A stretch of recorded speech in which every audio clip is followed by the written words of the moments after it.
Let's talk about something you probably see every day at work, but maybe don't think about: principles and values. Now, they might sound like the same thing, but they're not.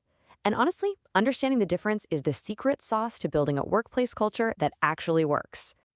You've seen them, right? Those shiny posters on the wall with the company's core values. Words like integrity, innovation, teamwork. But have you ever stopped and really wondered, where did those words come from? Who decided those were the ones? It turns out there's a much deeper foundation holding that poster up. Okay, so here's the big distinction.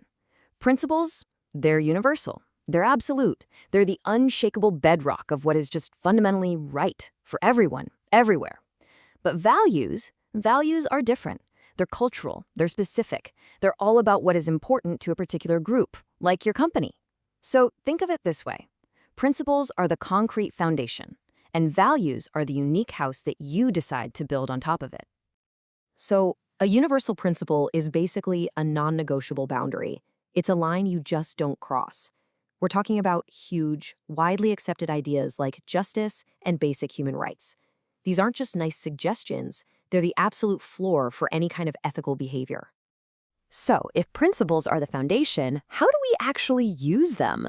Let's take a look at how these massive, abstract ideas get turned into real-world blueprints for how we should act, both in society and, you guessed it, in our organizations.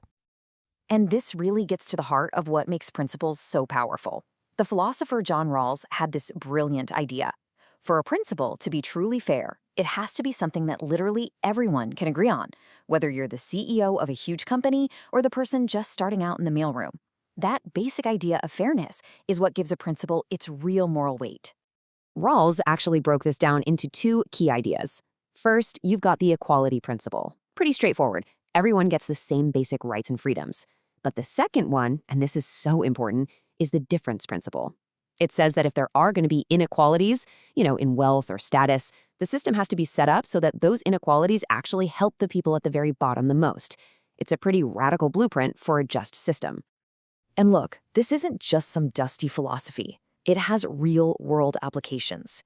Take the UN Global Compact. It takes these universal principles and translates them into a practical game plan for businesses. It asks companies to commit to things like protecting human rights, getting rid of forced labor, protecting the environment, and fighting corruption.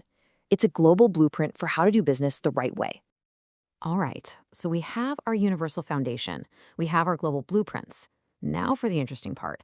How does an individual company take all of that and build its own unique house? This, my friends, is where your company's core values finally come into play. I like to think of it as an ethical funnel. At the very top, the widest part, you have those big universal principles. Then they get channeled through those practical blueprints, like the UN Compact, which act as guidelines. And finally, they come out the narrow end of the funnel as the specific, unique core values that define your organization. So what exactly are core values when you get right down to it? They're the beliefs that guide how people should behave inside your specific organization. They give everyone a shared compass, a sense of direction.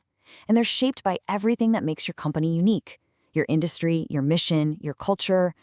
In the end, they're your organization's personal interpretation of those much bigger universal principles.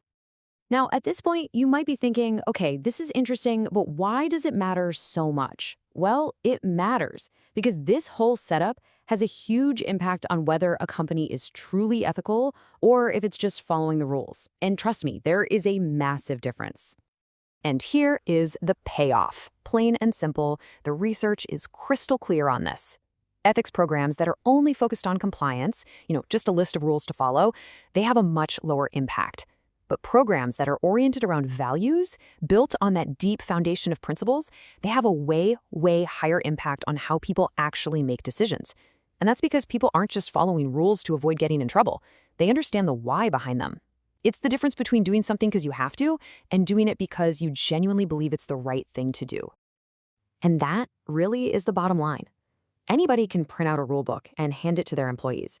But building a real culture where people actually share and believe in a set of meaningful values, that's a whole other level.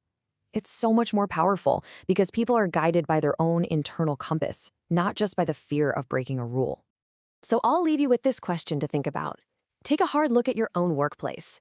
Are those values up on the poster just empty words, or are they really connected to a deep, principled foundation? Is your organization truly building a culture of integrity from the ground up, or is it just making sure everyone follows the rulebook? The answer to that question tells you everything you need to know.